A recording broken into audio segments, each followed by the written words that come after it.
बिस्मिल्लाहिर्रहमानिर्रहीम, अस्सलाम वालेकुम। हमने जो न्यूमेरिकल सॉल्व करना है, स्टेटमेंट ये है अब क्या well known ideal gas is enclosed in container having a volume of 500 centimetre cube at STP, it's mass comes out to be 0.72 gram, what will be the molar mass of this gas. अब इस gas का हमने molar mass मालूम करना है कि हमारे पास एक आइडियल गैस है जिसका वॉल्यूम ये है और इसका मास ये है, तो हमने अब इसका मोलर मास फाइंड आउट करना है। तो सबसे पहले तो ये एक चीज़ ध्यान में रखें, मोलर मास है तो यहाँ पे मोलर वॉल्यूम जो है वो इंक्लूड होगा। तो मोलर वॉल्यूम की जो वैल्यू होती है वो है 22.414 डेसीमीटर क्यूब, और यही वैल्यू जो है वो सेंटीमीटर क्यूब में कुछ इस तरीके से है 222414 सेंटीमीटर क्यूब, क्योंकि डेसीमीटर क्यूब बड़ा यूनिट है, सेंटीमीटर क्यूब छोटा यूनिट है।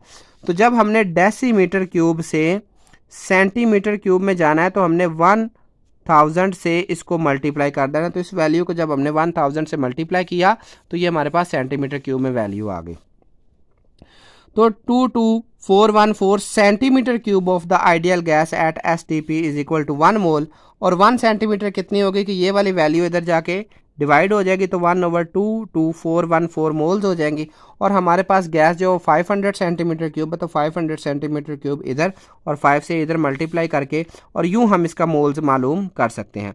अब बेसिकली यहाँ पे हम फॉलो क्या कर रहे हैं, यहाँ पे हम एवोगैड्रोस लॉ फॉलो कर रहे हैं क्या, कि अगर आपके पास 1 मोल गैस है ना, तो उसका वॉल्यूम जो है वो इतना होना है 22.414 डेसीमीटर क्यूब में इतना होगा, और सेंटीमीटर क्यूब में जो है वो ये वाली वैल्यू होगी। तो अगर आपके पास 1 मोल है तो इतना है, तो इसका मतलब ये है कि अगर आपके पास इतनी गैस है ना, तो आपका इसका मतलब है गैस के मोल्स की तादाद ये है। लेकिन अगर आपकी इससे कम या ज़्यादा है तो वो हमने इसी तरीके से यहाँ पे देखें कि अगर ये इतनी गैस है, ये जनरल स्टेटमेंट है कि अगर हमारे पास 22414 सेंटीमीटर क्यूब जो है वो गैस है ना, तो वो इसका मतलब वो 1 मोल के इक्वल है, और 1 सेंटीमीटर क्यूब ये वाली वैल्यू इधर जाके डिवाइड हो जाएगी, तो हमारे पास 500 सेंटीमीटर क्यूब का जो है वो इसी तरीके से हमने मल्टीप्लाई करके ये वैल्यू निकाल ली। तो इसका मतलब ये है कि अगर हमारे पास गैस जो है वो 500 सेंटीमीटर क्यूब है, तो उसमें मोल्स की तादाद 0.0223 मोल्स है। ठीक है, तो यूँ हमने गैस के वॉल्यूम से मोल्स की तादाद फाइंड आउट कर ली। अब हमारे पास मैस गिवन है, तो number of moles of gas is equal to mass over molar mass.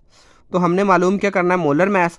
तो मोलर मैस इधर चला जाएगा, नंबर ऑफ मोल्स इधर आ जाएंगे, तो molar mass of gas is equal to mass over number of moles. तो मैस की वैल्यू 0.72 और जो है मोल्स की तादाद 0.223 है, इनको डिवाइड किया, मतलब इसको इस पे डिवाइड कर दिया, तो हमारे पास जो आंसर आ जाएगा वो आ जाएगा 32 ग्राम पर मोल। तो इसका मतलब जो हमारे पास एक वेल नॉन आइडियल गैस है जो कि इस कंटेनर में ली गई है, जिसका वॉल्यूम 500 सेंटीमीटर क्यूब है और जो वेट जो है वो 0.72 ग्राम है, उस गैस का जो मोलर मास है वो है 32 ग्राम पर मोल।